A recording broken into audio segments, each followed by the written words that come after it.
전 세계가 충격에 휩싸였습니다. 지금 LA는 거리에는 사람들이 쏟아져 나오고 호텔과 항공사 예약은 사상 초유의 품절 사태로 마비가 되었습니다. 미국 50개 중에서 유일하게 단기 경제 성장률 500%를 뛰어넘는 미친 경제효과 붐이 일고 있습니다. 그런데 더 소름돋는 사실은 이 경제 성장의 배경 한가운데에는 한 명의 한국인이 있었다는 겁니다. 도대체 지금 미국에서는 무슨 일이 벌어지고 있는 걸까요? 대한민국을 응원하는 마음으로 구독과 좋아요, 그리고 대한민국 화이팅을 댓글에 남겨주세요. 저는 LAFC 사업운영본부 부사장 마이클 골드버그입니다. 뉴욕 브루클린에서 태어났고 하버드 경영대학원을 졸업한 뒤 MBA 마케팅 본부에서 15년을 보냈으며 3년 전 LAFC 창단 멤버 자격으로 이 도시에 합류한 사람입니다. 제가 오늘 카메라 앞에 앉아 이 이야기를 시작하는 이유는 단 하나입니다. 6달 전 제가 이사회 회의실에서 손흥민이라는 이름이 적힌 영입 제안서를 두 손으로 찢어버렸기 때문입니다. 그날의 공기를 저는 평생 잊지 못합니다. 회의실 중앙 테이블 위에는 토트넘 호스퍼가 보낸 이적 조건서가 놓여 있었고 그 위에는 2,650만 달러라는 숫자가 굵은 글씨로 인쇄되어 있었습니다. 저는 그 종이를 손에 들고 천천히 일어섰습니다. 동료 임원 8명이 저를 바라보고 있었고 구단주 존 손턴 회장님은 팔짱을 낀 채 저희 다음 말을 기다리고 있었습니다. 저는 또박또박 말했습니다. 이것은 영입이 아니라 자살이며 33살 아시아 공격수에게 MLS 역대 최고 이적료를 지불하는 순간 우리 구단의 재무제표는 무너지고 북미 축구의 마지막 자존심도 함께 무너질 것이라고 단언했습니다. 말을 마친 저는 그 종이를 정확히 4조각으로 찢어 테이블 위에 던졌습니다. 회의실은 침묵으로 가라앉았고 저는 그 침묵이 저희 승리라고 믿었습니다. 15년 동안 MBA 마케팅 본부에서 데이터로 모든 결정을 증명해 온 저에게 그날의 행동은 신념이었고 직업적 자부심이었습니다. 저는 그 회의실을 가장 먼저 박차고 나온 사람이었고 그날 밤 베벌리힐스의 단골 바에서 위스키를 2잔이나 비우며 동료에게 이렇게 말했습니다. 북미 스포츠 시장에서 아시아 선수가 흥행한 사례는 단 한 번도 없었으며 그 누구도 이 공식을 깨지 못한다고 말입니다. 그런데 바로 그때 제 휴대전화 화면이 한번 깜빡였습니다. 구단주 존 손턴 회장님이 직접 보낸 짧은 문자였습니다. 마이클, 자네가 틀렸다는 사실을 6달 뒤에 직접 증명해 보이겠네. 그때까지 자네 자리는 비워두지 않겠네. 저는 그 문장을 3번 읽고 휴대전화를 뒤집어 놓았습니다. 협박이라기보다는 선언이었고 선언이라기보다는 예언에 가까운 문장이었습니다. 하지만 그 순간에도 저는 회장님이 감정에 휘둘린 결정을 내렸다고 확신했습니다. 왜냐하면 회장님은 2016년 11월 토트넘과 아스널의 북런던 더비 직관 이후 손흥민이라는 이름을 입에 달고 살아온 사람이었기 때문입니다. 그 다음 날부터 LAFC 사무국의 분위기는 묘하게 갈라지기 시작했습니다. 마케팅 본부장은 영입을 환영했고 재무본부장은 저와 같은 편에 섰으며 구단 운영본부는 침묵으로 일관했습니다. 저는 매일 아침 회의에서 같은 주장을 반복했습니다. 메이저리그 사커의 평균 시청률은 아직 NBA의 10분의 1에도 미치지 못하며 2014년 시즌 총 관중 1210만 명이라는 숫자는 NFL 단일 시즌의 절반에도 못 미친다는 사실을 임원들에게 거듭 환기시켰습니다. 그리고 저는 그 모든 회의의 끝마다 같은 결론으로 마무리했습니다. 이번 영입은 마케팅 이벤트일 뿐 결코 경제적 사건이 될 수 없다고 못 박았습니다. 하지만 발표 당일 새벽 5시 45분 제 휴대전화가 진동했습니다. 홍보팀장 레이첼이 떨리는 목소리로 전화를 걸어왔습니다. 부사장님, 지금 BMO 스타디움 정문 앞을 직접 보셔야 할 것 같습니다. 저는 그 말을 농담으로 받아넘기며 정장 재킷을 걸치고 차에 올랐습니다. 발표 기자회견은 오전 10시였고 저는 적어도 4시간은 텅 빈 주차장을 마주할 것이라고 예상했습니다. 그런데 BMO 스타디움 정문이 보이기 시작한 순간 저는 운전대를 잡은 손에서 힘이 빠지는 경험을 처음 했습니다. 정문 앞 인도부터 길 건너 피게로아 거리까지 줄이 늘어서 있었고 그 줄의 끝은 제 시야로는 가늠조차 되지 않았습니다. 어림잡아도 400명은 좋게 넘어 보였고 한국어와 일본어와 베트남어와 태국어가 동시에 들려왔습니다. 저는 차에서 내리지 못한 채 그 줄을 한참 동안 바라보았습니다. 그리고 그 순간 제 머릿속에서 가장 먼저 떠오른 단어는 놀라움이 아니라 두려움이었습니다. 왜냐하면 제가 15년 동안 NBA에서 보아온 모든 데이터와 모든 공식이 이 한 장면 앞에서 무용지물이 되는 느낌이 들었기 때문입니다. 그런데 정말로 소름이 돋은 사실은 그 다음에 일어났습니다. 오전 9시 50분 LAFC 공식 유튜브 채널의 기자회견 생중계가 시작되자마자 구독자 숫자가 실시간으로 움직이기 시작했습니다. 7만 명에서 시작한 숫자가 10분 만에 10만 명을 돌파했고 그 10분 동안 제가 6달 전 회의실에서 찢었던 종이의 이름이 LA 전역의 고속도로 전광판과 메트로 로스앤젤레스의 손흥민역 환영 이미지로 동시에 떠올랐습니다. 저는 BMO 스타디움 정문에서 100m쯤 떨어진 갓길에 차를 세우고 한참 동안 운전대를 잡고 있었습니다. 손바닥에서는 식은땀이 배어나왔고 심장은 6달 전 회의실에서 종이를 찢던 그 순간보다 훨씬 빠르게 뛰고 있었습니다. 백미러에 비친 제 얼굴은 평소의 마이클 골드버그가 아니었고 눈 밑에는 어제 마신 위스키의 흔적이 남아 있었으며 이마에는 새벽 공기에도 마르지 않는 가느다란 땀이 흐르고 있었습니다. 저는 차에서 내려 임원 전용 후문으로 우회해야 할지 아니면 정문을 가로질러 저 줄의 한복판을 통과해야 할지 결정하지 못한 채 시계를 보았고 시간은 어느덧 오전 6시 18분을 가리키고 있었습니다. 결국 저는 정문을 택했습니다. 15년 동안 MBA 마케팅 본부에서 단련된 한 가지 직업적 습관 때문이었습니다.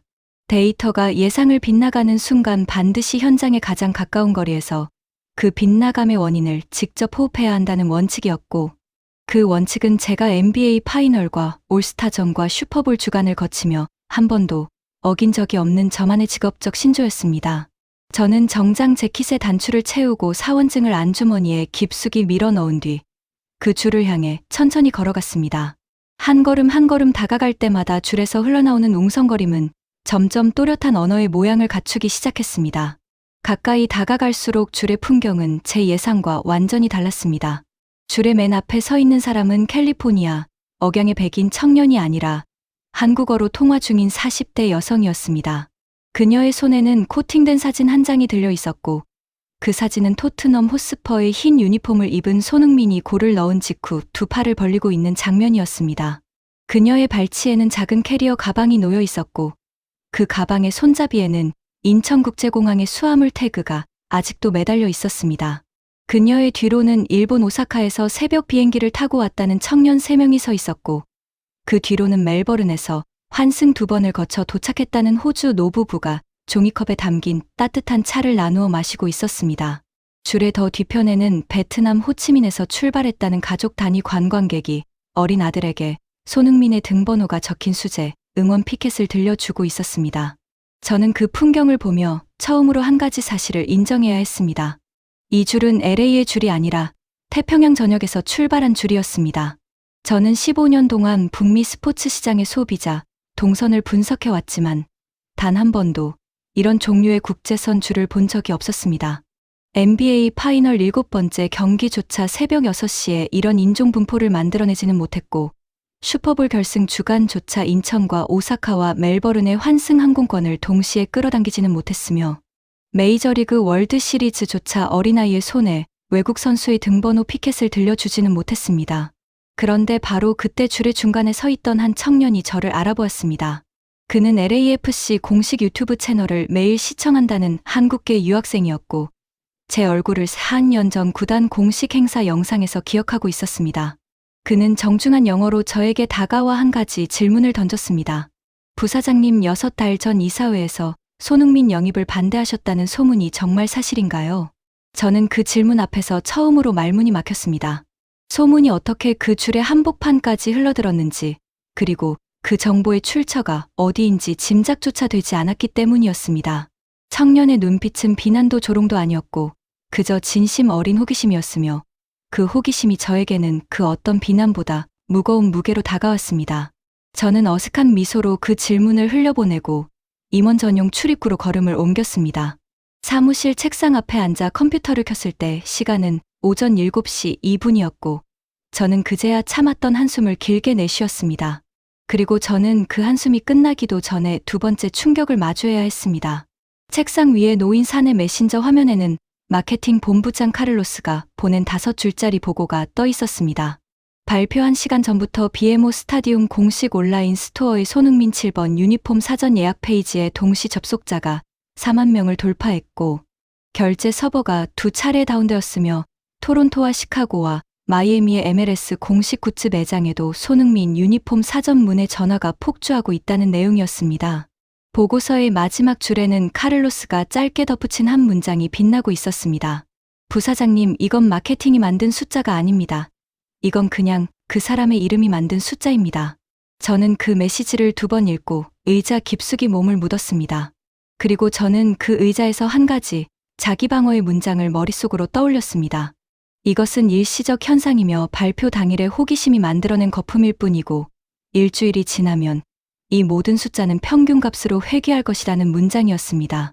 저는 그 문장을 머릿속에서 3번 반복하며 식어가는 커피잔을 들어 입가에 가져갔고 그 커피의 절반을 비울 때쯤 2번째 메신저 알림이 짧고 날카롭게 울렸습니다. 보낸 사람은 구단주 비서실이었고 내용은 단 한 줄이었습니다. 오전 8시 회장실로 즉시 올라오시기 바랍니다. 회장실로 향하는 엘리베이터 안에서 저는 거울에 비친 제 얼굴을 다시 마주했습니다. 넥타이는 비뚤어져 있었고 이마에는 가느다란 땀줄기가 흐르고 있었으며 눈빛은 15년 경력의 마케팅 임원이라고는 도저히 믿기 어려울 만큼 흔들리고 있었습니다. 저는 거울 속에 저에게 한 가지 다짐을 건넸습니다.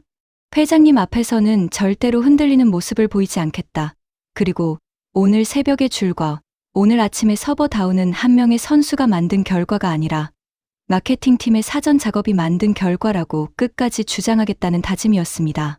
엘리베이터의 층수 표시등은 천천히 올라갔고 저는 그 숫자를 세는 동안 회장님이 던질 가능한 질문 5가지와 그 5가지에 대한 저의 모범 답안을 머릿속으로 정리하고 또 정리했습니다. 그런데 회장실 문이 열린 순간 저는 그 모든 다짐과 그 모든 모범 답안을 단 1초도 유지하지 못했습니다. 회장님의 책상 위에는 제가 6달 전 회의실에서 찢어 던졌던 영입 제안서의 4조각이 정확히 원래의 모양대로 투명 테이프로 이어 붙여져 두꺼운 액자 안에 보관되어 있었습니다. 액자의 유리 표면에는 아침 햇살이 비스듬히 내려앉아 있었고 그 햇살의 끝에는 회장님의 그림자가 차분하게 드리워져 있었습니다. 회장님은 그 액자를 손가락으로 2번 천천히 두드리며 저에게 말했습니다. 마이클, 자네가 찢은 이 종이가 오늘 새벽 미합 중국 백악관 경제자문위원회의 긴급 모니터링 대상 명단에 정식으로 등재되었다네. 그리고 그 명단의 가장 윗줄에 적힌 도시의 이름이 다름 아닌 우리의 LA라네. 회장실을 나선 저는 곧장 마케팅 본부 회의실로 향했습니다. 회장님의 마지막 한 문장이 제 귓가에서 떠나지 않았고 그 문장은 엘리베이터를 타고 내려오는 짧은 40초 동안 제 머릿속을 5번도 넘게 반복해서 두드렸습니다. 회의실 문을 열었을 때 마케팅 본부장 카를로스는 이미 15명의 팀원과 함께 거대한 LED 화면 앞에 모여 있었고 그 화면에는 발표 직후 1시간 동안의 실시간 매출 그래프가 시뻘건 우상향 직선으로 치솟아 있었습니다. 저는 회의실 한가운데에 멈춰 섰고 카를로스는 저를 보자마자 노트북을 한번 두드리며 말했습니다. 부사장님, 지금부터 보고드리는 모든 숫자는 저희 마케팅팀이 만든 숫자가 아니라는 점부터 분명히 말씀드리고 싶습니다. 화면이 바뀌었습니다. 첫 번째 슬라이드에는 단 하나의 숫자가 떠올랐습니다. 24시간 동안 BMO 스타디움 공식 온라인 스토어에서 판매된 손흥민 7번 유니폼이 LAFC 창단 이래 첫 주 전체 유니폼 판매량의 정확히 5배를 돌파했다는 숫자였습니다. 저는 그 숫자를 보고 안경을 벗어 닦았습니다. 안경알을 닦고 다시 끼고 화면을 보아도 숫자는 그대로였습니다. 카를로스는 다음 슬라이드로 넘어갔고 그 슬라이드에는 아시아 21개국에서 동시에 들어온 사전 주문의 분포가 색색의 점으로 표시되어 있었습니다. 서울과 부산은 물론이고 도쿄와 후쿠오카 그리고 방콕과 자카르타와 마닐라와 하노이와 쿠알라룸푸르와 싱가포르와 타이베이의 점들이 한반도를 중심으로 거대한 동심원을 그리고 있었습니다. 저는 그 동심원을 한참 동안 바라보다가 한 가지 사실을 깨달았습니다. 이 지도는 단순한 굿즈 판매 지도가 아니라 한 명의 선수가 만든 새로운 경제권의 지도였습니다. 15년 동안 NBA 마케팅 본부에서 일하며 저는 비슷한 지도를 단 한 번 본 적이 있었습니다. 마이클 조던이 시카고 불스를 이끌던 시절의 아시아 굿즈 분포 지도였고 그 지도조차도 첫 주에 21개국을 동시에 점등시키지는 못했습니다. 저는 그 사실을 인정해야 했고 그 인정의 무게는 회의실의 공기를 2배로 무겁게 만들었습니다. 그런데 바로 그때 카를로스가 가장 결정적인 슬라이드를 띄웠습니다. 화면에는 두 개의 그래프가 나란히 놓여 있었습니다. 왼쪽 그래프는 2023년 리오넬 메시가 인터 마이애미에 입단한 첫 주의 굿즈 매출 곡선이었고, 오른쪽 그래프는 손흥민의 LAFC 입단 첫 24시간 굿즈 매출 곡선이었습니다. 메시의 첫 주 곡선이 만들어낸 정점을 손흥민의 첫날 곡선이 단 하루 만에 넘어서 있었습니다. 회의실 안에 누군가가 짧게 욕설을 내뱉었고, 저는 그 욕설이 비난이 아니라 경탄이라는 사실을 그 자리에 있던 모든 사람의 표정에서 동시에 읽을 수 있었습니다. 저는 그 자리에서 한 번 더 자기 방어의 문장을 떠올리려고 했습니다. 이건 굿즈일 뿐이고 굿즈는 경기력과 다르며 경기력이 뒷받침되지 않으면 이 곡선은 한 달 안에 평균값으로 회귀할 것이라는 문장이었습니다. 그러나 그 문장을 입 밖으로 내뱉기도 전에 회의실 뒷문이 열리며 티켓 본부장 데이비드가 들어왔습니다. 데이비드의 손에는 한 장의 종이가 들려 있었고, 그 종이의 가장 윗줄에는 단 한 단어가 굵게 인쇄되어 있었습니다. 매진. 시즌권은 72시간 만에 모두 판매되었고, 단일 경기 티켓의 일반 판매분은 4분 만에 동났으며, 개기자 명단에는 4만 명의 이름이 등록되어 있었습니다.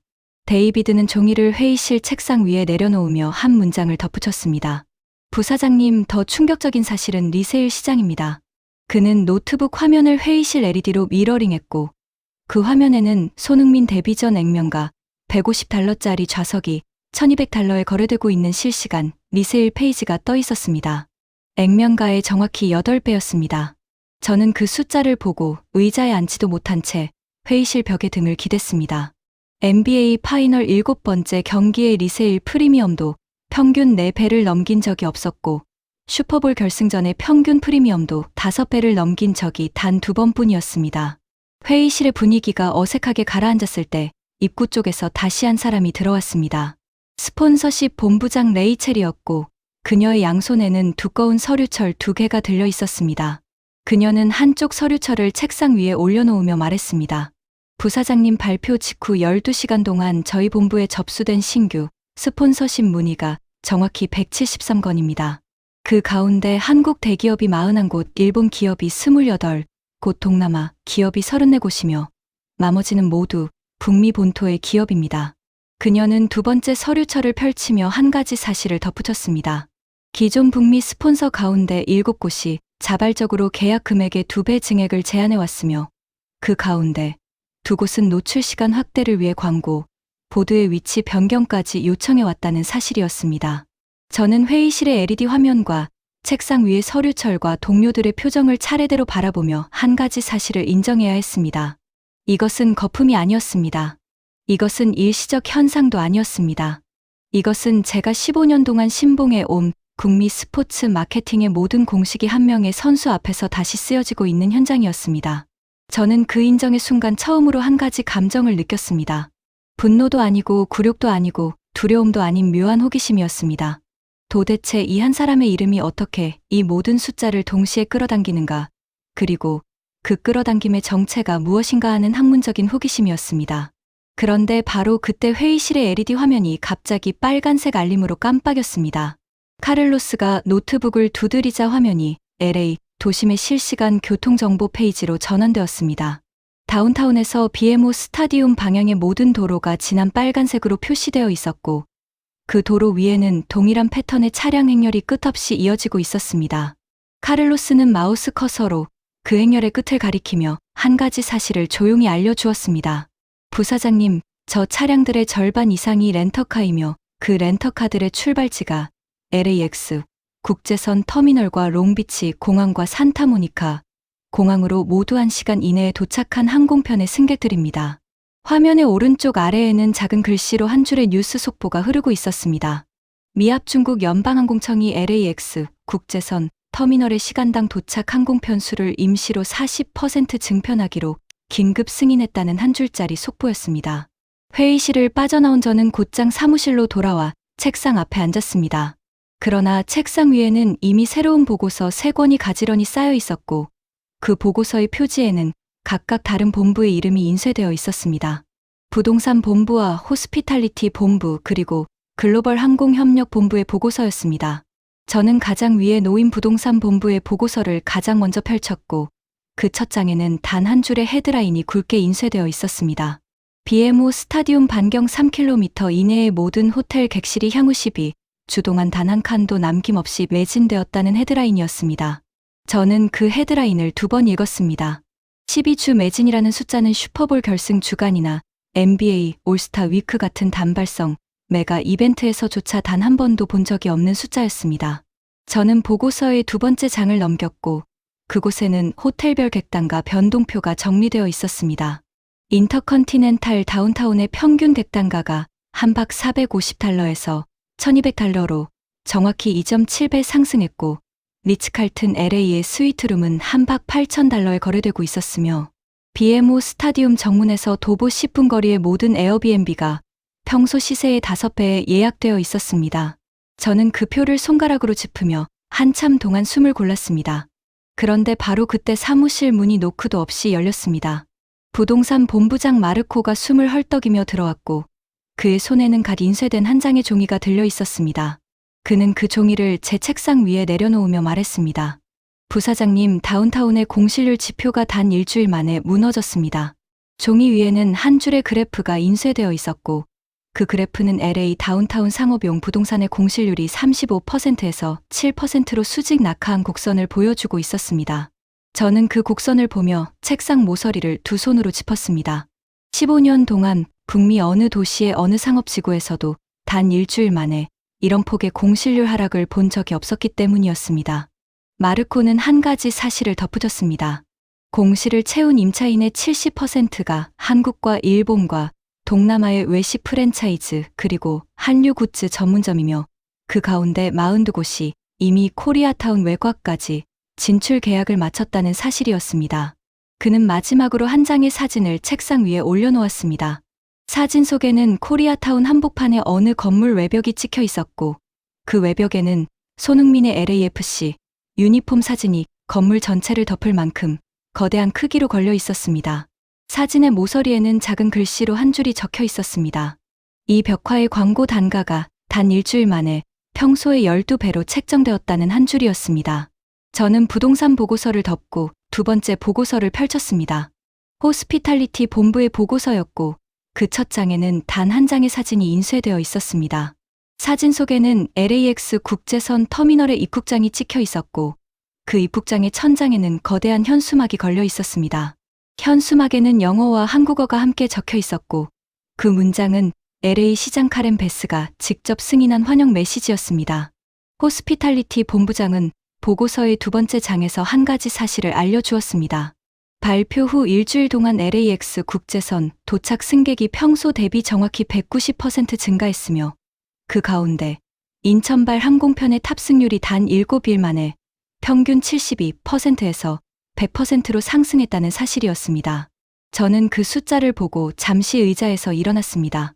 사무실 창문 너머로 다운타운의 스카이라인이 보였고 그 스카이라인의 가장 멀리에는 BMO 스타디움의 조명탑이 희미하게 빛나고 있었습니다. 저는 그 조명탑을 한참 동안 바라보며 한 가지 질문을 스스로에게 던졌습니다. 한 사람의 이름이 한 도시의 부동산 공실률과 한 공항의 탑승률을 동시에 바꿔놓는 일이 15년 동안 단 한 번도 일어난 적이 없었는데 그 일이 어떻게 한 명의 한국 선수의 이름으로 일주일 만에 가능해졌는가 하는 질문이었습니다. 저는 그 질문의 답을 찾지 못한 채 3번째 보고서를 펼쳤습니다. 3번째 보고서는 글로벌 항공협력본부의 자료였고 그 첫 장에는 한 장의 노선도가 그려져 있었습니다. 노선도의 중심은 LAX였고 그 LAX에서 뻗어나간 굵은 선들이 인천과 김해와 도쿄 하네다와 오사카, 간사이와 타이베이 타오이안과 방콕 수완나품과 마닐라, 니노이 아키노로 동시에 이어져 있었습니다. 본부장은 보고서의 다음 장에서 한 가지 사실을 알려주었습니다.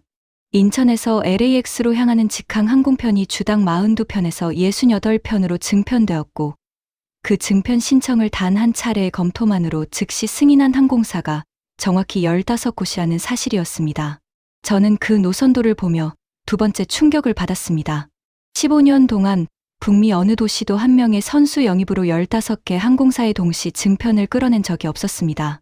15년 전 데이비드 베컴이 LA 갤럭시에 입단했을 때조차 항공편 증편은 단 2개 노선에 그쳤고 12년 전 질라탄 이브라이모비치가 LA에 왔을 때조차 증편은 단 한 노선의 주당 2편이 전부였습니다. 그리고 가장 최근 메시가 마이애미에 입단했을 때 마이애미 국제공항의 난미 노선 증표는 주당 12편이었습니다. 손흥민이 LAFC에 입단한 일주일 동안의 증편 규모는 그 모든 사례의 합계보다도 컸습니다. 그런데 바로 그때 제 휴대전화가 진동했습니다. 발신자 표시 화면에는 단 한 줄의 이름이 떠 있었습니다. 토마스 뮬러였습니다. 6달 전 제가 손흥민 대신 끝까지 밀었던 영입 후보였고 결국 밴쿠버 화이트캡스로 입단한 그 토마스 뮬러였습니다. 저는 잠시 망설이다가 통화 버튼을 눌렀고 수화기 너머의 목소리는 차분하지만 어딘가 씁쓸한 어조로 인사를 건넸습니다. 마이클 잘 지내나 자네에게 한 가지 부탁을 하려고 전화했네. 그는 잠시 침묵한 뒤 한 가지 요청을 꺼냈습니다. 다음 달 밴쿠버에서 LAFC와의 원정 경기가 잡혀 있는데 그 경기 직후 손흥민 선수와 잠깐이라도 만날 수 있는 자리를 마련해 줄 수 있겠는가 하는 요청이었습니다. 저는 수화기를 든 채로 한참 동안 아무 말도 하지 못했습니다. 15년 동안 북미 스포츠 시장에서 가장 거대한 이름 가운데 하나였던 그 선수가 같은 시즌에 같은 리그로 들어온 한 명의 한국 선수와의 만남을 정중하게 요청하고 있었기 때문이었습니다. 그리고 통화의 마지막에 그는 한 가지 사실을 짧게 덧붙였습니다. 마이클, 솔직히 말하면 밴쿠버 구단주가 어제 나에게 직접 묻더군. 자네 옆에 그 한국 선수가 함께 사진을 찍어줄 수 있겠느냐고 말이야. 그래야 우리 구단의 시즌권 매출이 조금이라도 회복될 것 같다고 말이야. 토마스 뮬러와의 통화를 마친 저는 한참 동안 휴대전화를 손에 든 채 책상 앞에 앉아 있었습니다. 15년 동안 북미 스포츠 마케팅의 가장 단단한 공식 가운데 하나로 자리 잡고 있던 한 사람의 이름이 한국에서 건너온 또 한 사람의 이름 앞에서 정중하게 자세를 낮추는 장면을 저는 수화기 너머로 직접 들었습니다. 그리고 그 장면은 제가 6달 전 회의실에서 찢어 던졌던 한 장의 종이 위에 적힌 이름이 만들어낸 장면이었습니다. 저는 그 사실을 인정하지 않을 수 없었고 그 인정의 무게는 사무실의 공기를 조금씩 무겁게 짓눌렀습니다. 그런데 바로 그때 사무실 인터폰이 울렸습니다. 구단주 비서실의 차분한 목소리가 수화기 너머에서 한 가지 사실을 전달했습니다. 부사장님, 15분 뒤 회장실에서 긴급 임원회의가 소집되었으며 안건은 단 한 가지라고 안내드립니다. 그 한 가지의 정체에 대해서는 비서실조차 알지 못한다는 짧은 부연이 뒤따랐고 저는 수화기를 내려놓은 채 곧장 회장실로 향했습니다. 엘리베이터의 거울 속에는 아침에 그 흔들리던 마이클 골드버그가 아니라 무언가에 압도된 표정을 한 또 다른 마이클 골드버그가 비치고 있었습니다. 회장실 문이 열렸을 때 저는 그곳에 모인 임원들의 표정에서 평소와 다른 긴장을 즉시 읽었습니다. 회장님 존 손턴은 책상 뒤에 앉아 있었고 그 책상 위에는 한 권의 두꺼운 문서가 놓여 있었습니다. 문서의 표지에는 미합 중국 대통령 직속 경제자문위원회의 공식 휘장이 인쇄되어 있었고 그 휘장 아래에는 단 한 줄의 제목이 적혀 있었습니다. 단일 스포츠 영입이 단일 도시 경제에 미친 단기 충격에 관한 긴급 보고서라는 제목이었습니다. 저는 그 제목을 보고 회의실 의자 등받이에 등을 깊숙이 묻었습니다. 회장님은 그 문서를 직접 펼쳤습니다. 그리고 첫 번째 장의 첫 번째 문단을 천천히 소리내어 읽었습니다.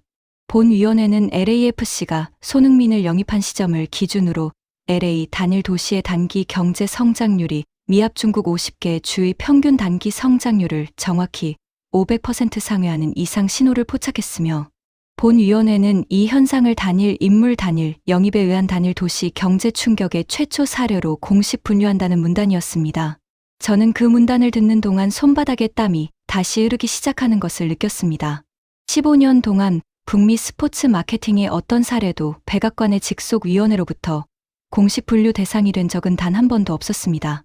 회장님은 두 번째 장을 펼쳤습니다. 그 장에는 3개의 표가 정리되어 있었습니다. 첫 번째 표는 손흥민 영입 발표 직후 일주일 동안 LAC 전역에서 발생한 신규 고용 인원이었고 그 숫자는 직접 고용 2만 1,000명과 간접 고용 5만 4천 명이었습니다. 두 번째 표는 같은 기간 LAC 전역에서 집계된 외국인 관광객 지출 총액이었고 그 숫자는 단 일주일 만에 3억 달러를 돌파했으며 연 환산 기준으로는 150억 달러에 이르는 규모였습니다. 세 번째 표는 같은 기간 LAC 전역의 소비세 수입 변동이었고 그 변동은 평년 같은 주 대비 정확히 400% 상승으로 기록되어 있었습니다. 저는 그 3개의 표를 차례로 바라보며 한 가지 사실을 인정해야 했습니다.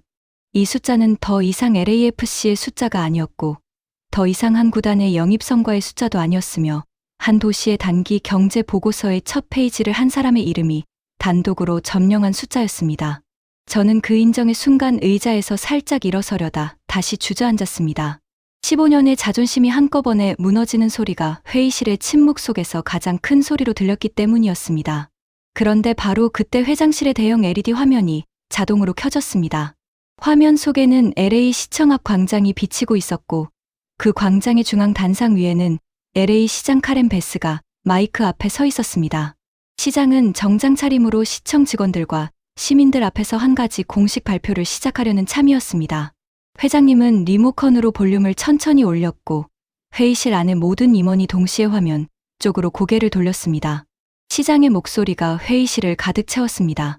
친애하는 LA 시민 여러분, 본 시장은 오늘 미합 중국 대통령 직속 경제자문위원회의 공식 보고서를 근거로 LA 단일 도시의 단기 경제 충격을 정식으로 인정하며 그 충격의 진원지에 있는 한 명의 선수의 이름을 LA 시명의 경제사절의 자격으로 공식 위촉하고자 합니다. 그 한 명의 이름은 손흥민이며 그 한 명이 소속된 구단은 LAFC이며 그 구단의 홈구장은 우리의 BMO 스타디움이라는 사실을 본 시장은 오늘 이 자리에서 공식적으로 선언하는 바입니다. 회의실 안에서 누군가가 짧게 박수를 쳤습니다. 그 박수는 곧 다른 박수로 이어졌고 잠시 뒤에는 회의실 안에 거의 모든 임원이 박수를 보내고 있었습니다. 저는 그 박수의 한가운데에서 손을 들지도 내리지도 못한 채 가만히 앉아 있었습니다. 그리고 저는 그 순간 한 가지 감정을 처음으로 마주했습니다. 분노도 아니고 굴욕도 아니고 두려움도 아닌 부끄러움이었습니다. 15년 동안 데이터를 신봉해 온 한 사람의 임원이 데이터가 가리키는 가장 명백한 진실을 가장 늦게 받아들이고 있다는 사실에서 비롯된 부끄러움이었습니다. 회장님은 LED 화면의 볼륨을 다시 낮추었습니다. 그리고 저를 정면으로 바라보며 한 가지 질문을 던졌습니다. 마이클, 자네가 6달 전 회의실에서 찢었던 그 종이의 이름이 오늘 LA 시명의 경제사절로 공식 위촉되었네. 이제 자네는 이 사실 앞에서 어떤 보고서를 작성할 생각인가? 저는 그 질문에 즉시 답하지 못했습니다. 15년 동안 단 한 번도 즉시 답하지 못한 적이 없던 저였지만 그날의 그 질문 앞에서는 입을 열 수가 없었습니다. 저는 그저 두 손을 책상 위에 가지런히 모은 채 회장님의 눈을 정면으로 마주했습니다. 그런데 바로 그때 회장실의 문이 다시 한번 열렸습니다. 문 앞에는 한 사람이 서 있었고 그 사람은 정장 차림의 가벼운 가방을 든 채 회의실 안의 모든 임원을 향해 정중하게 고개를 숙였습니다. 그 사람은 다름 아닌 손흥민이었습니다. 그리고 그는 부드러운 목소리로 짧은 인사를 건넸습니다. 안녕하세요. LAFC의 새 가족 손흥민입니다. 그가 회의실 안으로 한 걸음을 내딛는 순간 저는 그의 손에 들린 가방의 옆면을 보았습니다. 가방의 옆면에는 작은 노란색 메모지 한 장이 붙어 있었고 그 메모지 위에는 단정한 글씨로 단 한 줄이 적혀 있었습니다. 마이클 부사장님, 오늘 처음 뵙겠습니다. 저를 반대해 주셔서 진심으로 감사드립니다. 회장실 문이 닫힌 뒤 손흥민은 정중한 걸음으로 회의실 안쪽으로 들어왔습니다. 임원들이 차례로 일어나 악수를 청했고 저는 가장 마지막 순서로 그의 앞에 섰습니다. 그는 제 손을 잡으며 부드러운 미소를 지었고 저는 그 미소 앞에서 단 한마디의 변명도 꺼낼 수가 없었습니다. 그의 가방 옆면에 붙어있던 노란색 메모지의 그 한 줄은 비난도 조롱도 아니었습니다. 그 한 줄은 저희 15년의 자존심을 가장 부드러운 방식으로 무너뜨리는 한 줄이었고 가장 정중한 방식으로 일으켜 세우는 한 줄이기도 했습니다. 회장님은 곧장 다음 일정을 안내했습니다.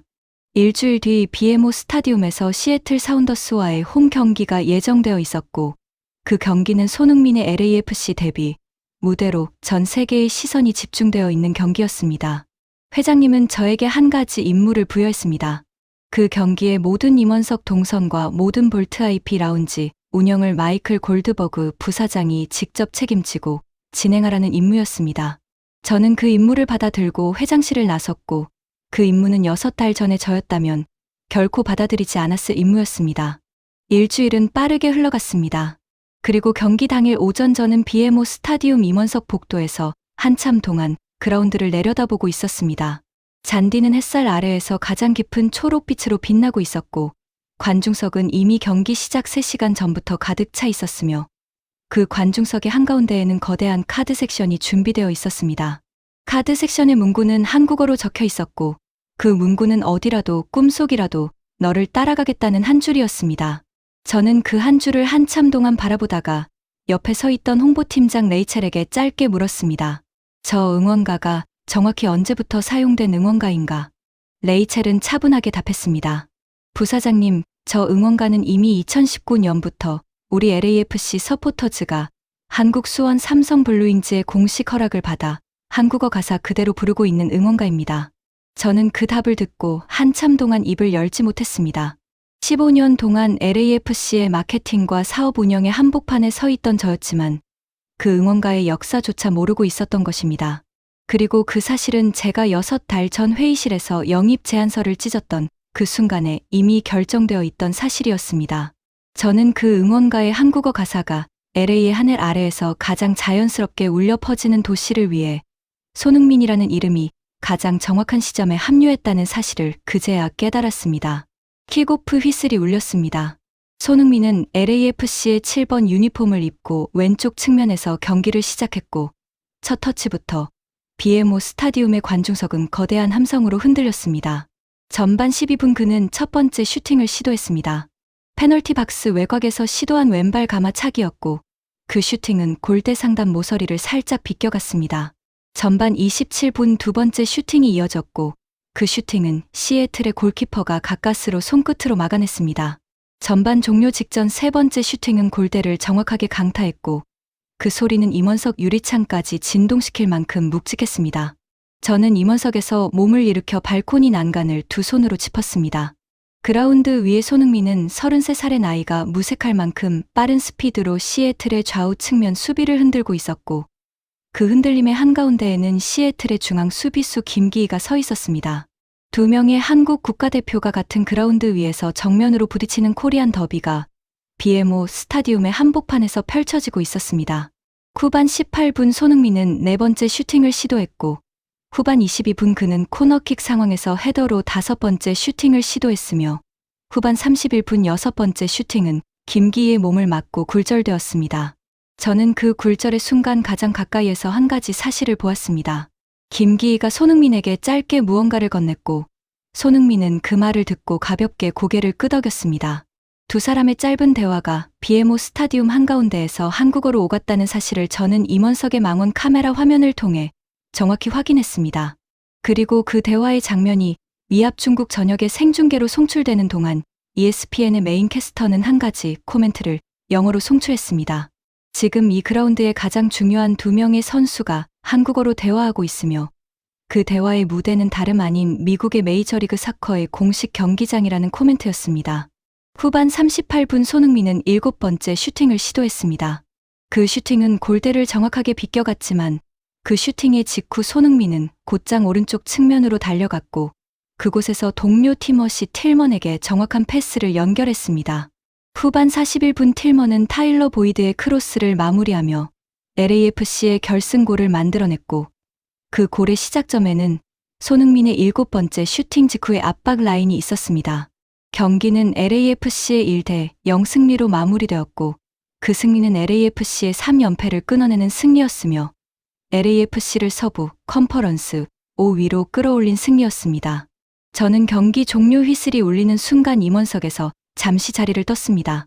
그리고 라커룸으로 향하는 좁은 복도의 한쪽에서 손흥민과 둘만의 시간을 마주했습니다. 그는 땀에 젖은 유니폼 차림으로 저에게 다가왔고 저는 그의 앞에서 가장 먼저 한 가지 말을 꺼냈습니다. 손 선수 6달 전 회의실에서 당신의 영입을 가장 강하게 반대한 사람이 바로 저였습니다. 저는 그 사실을 오늘 이 자리에서 정식으로 사과드리고 싶습니다. 그는 잠시 저를 바라보다가 부드럽게 답했습니다. 마이클 부사장님, 저는 이미 그 사실을 알고 있었습니다. 그리고 저는 부사장님의 반대가 오늘의 저를 더 단단하게 만들었다고 생각합니다. 저는 그의 그 한마디 앞에서 15년 동안 한 번도 흘리지 않았던 눈물 한 방울을 떨구지 않기 위해 천장을 한참 동안 올려다보아야 했습니다. 그런데 바로 그때 손흥민이 모자를 천천히 벗었습니다. 그의 뒷머리에는 동전 크기의 원형 탈모 자국이 선명하게 자리 잡고 있었습니다. 그는 그 자국을 굳이 가리지 않았고 저에게 한 가지 사실을 담담하게 알려주었습니다. 부사장님, 이 자리에 서기까지 저는 한국과 영국과 미국의 모든 시선의 무게를 혼자 견뎌야 했고 그 무게는 때로는 제 머리카락의 한 구역을 통째로 가져가기도 했습니다. 그리고 저는 그 무게를 오늘의 7번째 슈팅 한 발에 모두 담아내고 싶었습니다. 라커룸 복도에서 손흥민과 헤어진 저는 그날 밤 한참 동안 BMO 스타디움의 빈 관중석을 바라보았습니다. 잔디 위에 조명이 하나씩 꺼지는 동안 저는 15년 동안 한 번도 떠올린 적이 없던 한 가지 질문을 스스로에게 던졌습니다.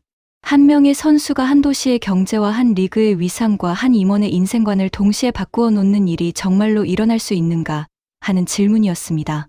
그리고 그 질문의 답은 다음 날 아침 제 책상 위에 놓여 있던 3권의 새로운 보고서와 7통의 국제 우편물이 대신 답해 주었습니다.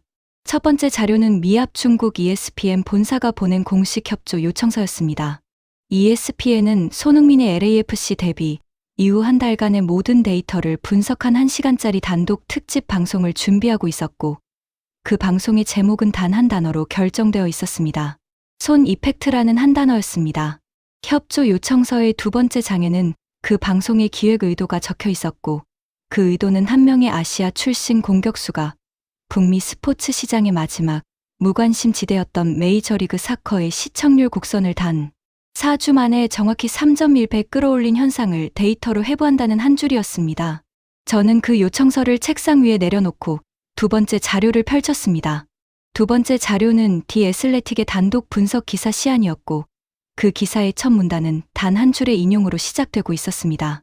손흥민 영입 이전의 LAFC와 손흥민 영입 이후의 LAFC는 같은 이름을 사용하는 서로 다른 두 개의 구단으로 분류되어야 한다는 한 줄이었습니다.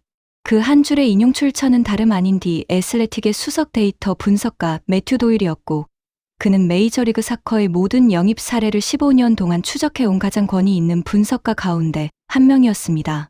그런데 바로 그때 사무실 문이 노크와 함께 열렸습니다. 카를로스가 손에 한 권의 잡지를 들고 들어왔고, 그 잡지의 표지에는 거대한 글씨로 한 단어가 인쇄되어 있었습니다. 포브스였습니다. 카를로스는 그 잡지를 제 책상 위에 천천히 내려놓으며 말했습니다. 부사장님, 오늘 새벽 발표된 포브스의 메이저리그 사커 구단 가치 평가에서 LAFC가 정식으로 1위에 등극했습니다. 저는 그 잡지를 펼쳤고, 그 내부에는 한 장의 표가 인쇄되어 있었습니다. LAFC의 구단 가치가 영입 발표 직전에 8억 6천만 달러에서 단 4주 만에 17억 4천만 달러로 정확히 2배 이상 상승했다는 표였습니다. 저는 그 표를 한참 동안 손가락으로 짚었습니다. 15년 동안 북미 어느 스포츠 구단도 단 한 사람의 영입으로 단 4주 만에 구단 가치가 2배로 상승한 적은 없었습니다. 데이비드 베컴이 LA 갤럭시에 입단했을 때의 단기 구단 가치 상승은 정확히 40%였고, 질라탄이 도착했을 때의 상승은 22%였으며, 메시가 마이애미에 입단했을 때의 단기 상승은 110%였습니다. 손흥민이 LAFC에 합류한 4주 동안의 상승은 그 모든 사례의 단순 합계와 거의 같은 수치였습니다. 그런데 바로 그때 제 휴대전화가 다시 진동했습니다. 발신자 표시 화면에는 한 줄의 이름이 떠 있었고, 그 이름은 제가 NBA 마케팅 본부에서 함께 일했던 옛 동료 5명의 단체 채팅방의 이름이었습니다. 저는 채팅방을 열었고, 그 안에는 100개가 넘는 메시지가 쌓여 있었습니다. 모든 메시지의 내용은 동일했습니다. 마이클, 자네 시간이 되는 대로 우리에게 강의 한 번만 해줄 수 있겠나? 자네가 도대체 어떻게 한 사람의 영입으로 한 도시의 경제 곡선과 한 리그의 시청률 곡선을 동시에 바꾸어 놓았는지, 우리는 그 비결을 알고 싶다는 메시지였습니다. 저는 그 채팅방을 한참 동안 바라보다가 짧게 답신을 보냈습니다. 그 비결은 한 명의 사업가가 만든 비결이 아니라 한 명의 선수가 만든 비결이며, 그 선수의 이름은 손흥민이라고 저는 답신했습니다. 그리고 그 답신을 보내고 나서 저는 그 답신의 한 문장이 15년 동안의 저희 직업적 자존심을 가장 정확하게 정리한 한 문장이라는 사실을 깨달았습니다. 그러나 모든 곳의 분위기가 통쾌하지만은 않았습니다. 그날 오후 영국 런던에서 한 통의 국제 우편물이 도착했습니다. 봉투의 발신지에는 토트넘 호스퍼 풋볼 클럽의 공식 휘장이 인쇄되어 있었고, 봉투 안에는 한 장의 짧은 편지가 들어 있었습니다. 편지의 작성자는 토트넘 회장 데니얼 레비였고, 편지의 내용은 손흥민이 토트넘을 떠난 직후 토트넘이 바이에른 뮌헨의 2군 팀에 0대4로 패배했다는 짧은 결과 보고와 함께 단 한 문장으로 마무리되어 있었습니다. 마이클 부사장님, 우리는 릴리 화이트 셔츠를 입은 가장 위대한 선수 가운데 한 명을 잃었고, 당신들은 그 선수를 가장 정확한 시점에 얻었다는 한 문장이었습니다. 저는 그 편지를 읽으며 한 가지 사실을 인정해야 했습니다. 손흥민이 LAFC에 합류한 그 순간부터 세계 축구의 권력 지도는 조용히 다시 그려지고 있었고, 그 지도의 한복판에는 다름 아닌 우리의 LA가 새로운 좌표로 표시되고 있었습니다. 영국의 한 명의 회장이 미국의 한 명의 부사장에게 보낸 그 짧은 편지는 그 좌표 이동의 가장 정중한 공식 확인서였습니다. 그런데 바로 그때 사무실 LED 화면이 자동으로 켜졌습니다. 화면 속에는 영국 스카이 스포츠의 메인 뉴스 스튜디오가 비치고 있었고, 메인 앵커는 한 가지 사실을 침통한 표정으로 전달하고 있었습니다. 토트넘 호스퍼는 다가오는 주말 파리 생제르맹과의 유러피언 슈퍼컵 경기를 앞두고 있으며, 손흥민이 떠난 자리를 채울 수 있는 공격수를 단 한 명도 확보하지 못한 상태로 그 경기를 맞이해야 한다는 사실이었습니다. 앵커의 마지막 멘트는 한 가지 한숨과 함께 마무리되었습니다. 우리는 손흥민이라는 이름의 무게를 그가 떠난 뒤에야 비로소 정확히 측정할 수 있게 되었다는 멘트였습니다. 저는 그 멘트를 듣는 동안 묘한 감정에 사로잡혔습니다. 한 사람의 이름이 떠난 빈자리의 무게를 측정하는 일이 한 도시의 가장 권위 있는 방송국의 메인 뉴스 첫 꼭지로 송출되는 일은 15년 동안 단 한 번도 본 적이 없는 장면이었습니다.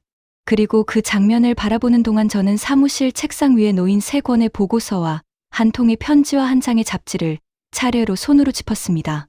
모든 자료의 한가운데에는 동일한 한 사람의 이름이 적혀 있었고, 그 이름은 6달 전 제가 회의실에서 내 조각으로 찢어 던졌던 바로 그 이름이었습니다.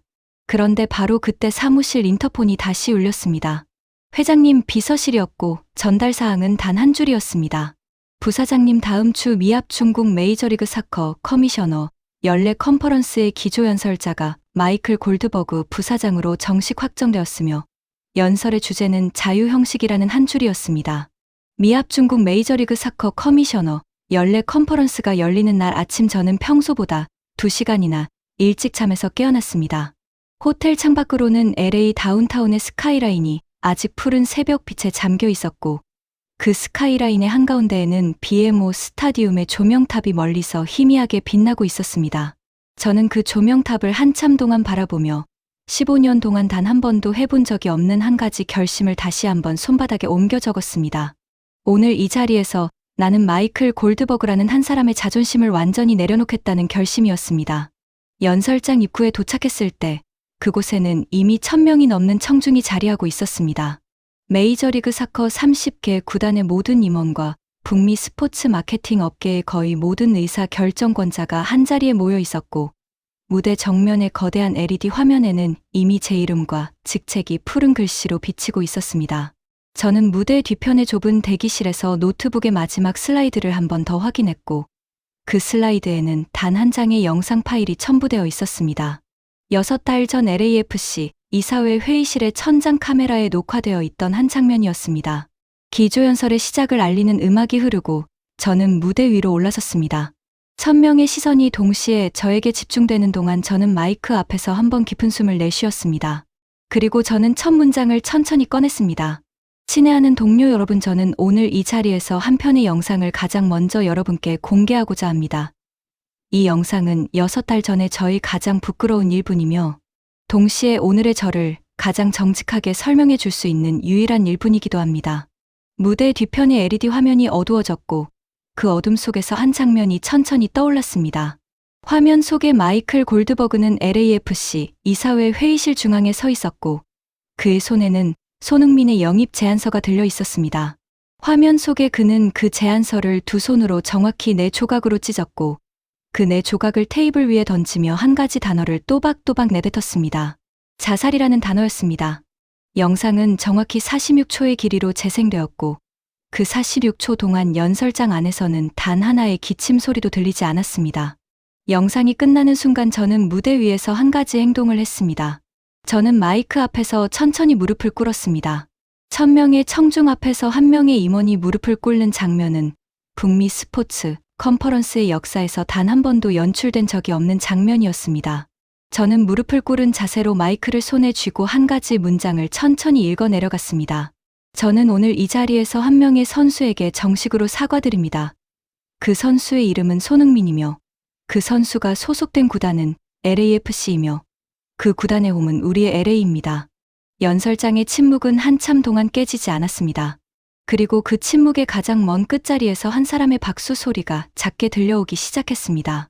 그 박수 소리는 곧 두 사람의 박수가 되었고 두 사람의 박수는 곧 100사람의 박수가 되었으며 100사람의 박수는 곧 1000명 전원의 기립 박수가 되었습니다.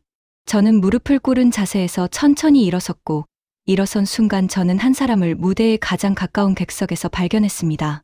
손흥민이었습니다. 그는 정장 차림으로 가장 앞줄의 한가운데에 앉아 있었고 그의 두 손은 가장 큰 박수의 한 쌍이었습니다. 기조연설이 끝난 다음 날 저는 BMO 스타디움 정문 광장으로 향했습니다. 그날은 손흥민의 동상 제막식이 예정되어 있는 날이었고 동상의 제막을 맡은 사람은 다름 아닌 저였습니다. 광장에는 수만 명의 시민이 모여 있었고 그들의 손에는 LAFC의 7번 유니폼과 한국어로 적힌 응원 피켓이 들려 있었습니다. 저는 단상 위에서 흰 천을 두 손으로 잡았고 그 천을 천천히 끌어내렸습니다. 천의 아래에서 손흥민의 동상이 모습을 드러내는 순간 광장의 함성은 다운타운의 다른 거리까지 흘러갔습니다. 동상의 발치에는 한 줄의 문장이 영어와 한국어로 함께 새겨져 있었고 그 문장은 한 사람의 이름이 한 도시의 좌표를 다시 그렸다는 한 줄이었습니다. 저는 그날 밤 호텔 방으로 돌아와 노트북을 열었습니다. 링크드인의 게시물 작성 화면이 열려 있었고 저는 그 화면의 한편에 잡힐 반성문을 천천히 입력했습니다. 반성문의 마지막 문장은 한 가지 사실의 정식 인정이었습니다. 북미 스포츠 시장의 모든 공식은 손흥민 이전과 이후로 정확히 둘러나뉘며 그 분기점의 한가운데에 LAFC와 LA가 함께 서 있다는 한 가지 사실이었습니다. 저는 그 문장을 5번 다시 읽고 게시 버튼을 눌렀습니다. 게시 버튼을 누르는 순간 15년 동안 저를 지배해온 한 가지 무게가 어깨에서 부드럽게 흘러내리는 느낌이 들었습니다. 그런데 바로 그때 노트북 화면 위에 한 통의 새 메시지가 떠올랐습니다. 발신자는 손흥민이었고 메시지의 내용은 단 2줄이었습니다. 마이클 부사장님, 오늘 무대 위에서의 그 46초는 어떤 골보다도 더 위대한 46초였습니다. 그리고 저는 부사장님과 함께 LAFC의 다음 챕터를 써 내려가고 싶습니다라는 2줄이었습니다. 저는 그 2줄을 읽으며 처음으로 15년 동안 한 번도 흘리지 못했던 눈물 한 방울을 노트북 자판 위에 떨구었습니다. 그리고 저는 그 눈물 한 방울이 저의 직업적 인생의 가장 정직한 마침표라는 사실을 그제야 받아들였습니다. 저는 마지막으로 한 가지 사실을 여러분께 전하고 싶습니다. 진짜 경제는 숫자가 아니라 사람이며 진짜 사업은 계산이 아니라 진심이며 진짜 승부는 데이터가 아니라 한 사람의 이름의 무게라는 사실입니다. 저는 그 사실을 15년 만에 한 명의 한국 선수의 이름 앞에서 비로소 배웠고 그 배움의 무대는 다름 아닌 우리의 LA였으며 그 무대의 주인공은 손흥민이었고 그 무대의 무대 감독은 LAFC였습니다. 당신은 저를 더 나은 사업가로 만들었고 더 나은 사람으로 만들었습니다. 지금까지 찡스토리였습니다. 한 사람의 진심은 한 도시의 좌표를 바꾸고 한 도시의 좌표는 한 시대의 공식을 다시 씁니다. 우리가 누군가의 가능성 앞에서 가장 먼저 던져야 할 질문은 그 사람의 출신과 나이가 아니라 그 사람의 진심의 깊이입니다. 손흥민이라는 한 사람의 진심은 LAFC의 라커룸을 넘어 LA의 거리와 백악관의 보고서와 영국의 메인 뉴스까지 정확히 도달했습니다. 진심은 언어를 가리지 않고 진심은 국경을 가리지 않으며 진심은 시간을 가리지 않습니다. 우리는 누군가의 진심 앞에서 가장 먼저 무릎을 꿇을 줄 알아야 비로소 그 사람과 함께 새로운 챕터를 써 내려갈 자격을 얻습니다. 오늘의 영상이 당신의 마음에 작은 울림 한 줄을 남겼기를 진심으로 바랍니다. 끝까지 함께해 주셔서 진심으로 감사드립니다.